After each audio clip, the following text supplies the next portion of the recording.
Sir అయితే ముఖ్యమంత్రి గారు ఇంకో మాట కూడా చెప్తుంటారు ఏంటంటే ఏదైనా ఒక కరికులం కానీ ఏదైనా ఒక ప్రాజెక్ట్ కానీ కొత్త ప్రోగ్రామ్ తెచ్చేటప్పుడు వచ్చే 50 ఏళ్ళు 100 ఏళ్ళు దృష్టిలో పెట్టుకొని కొత్త వాటిని డిజైన్ చేయాలి అని చెప్పి ఇప్పుడున్న టెక్నాలజీ పరంగా చూస్తే ప్రతి 10 ఏళ్లకి సాంకేతికత మారిపోతుంది. ఈ కొత్త కోర్సులు డిజైన్ చేయడంలో ఆ దిశగా ఏమైనా ఆలోచించారా? ఇప్పుడు మనం తీసుకొచ్చిన కొత్త కోర్సులు అన్నీ కూడా ఒక 6 డిఫరెంట్ కోర్సెస్ తీసుకొచ్చాము. మనకున్నటువంటి 65 ఐటీఐలకు సంబంధించి 25 వాటిలో వీటిని మొదలుపెట్టాం పోయిన సంవత్సరం.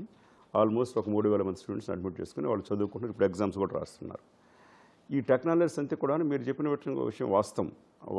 సీఎం గారు చెప్పింది కూడా రాబోయే 10, 20, 30, 40, 50 సంవత్సరాలకు సంబంధించిన టెక్నాలజీస్ పట్టుకొస్తూ ఉంటే క్రమేణా వాటిని మార్చుకుంటూ పోతుండాలి. ఒకేసారి 57 సంవత్సరాల టెక్నాలజీ తెచ్చిపెట్టుకోలేము మనం.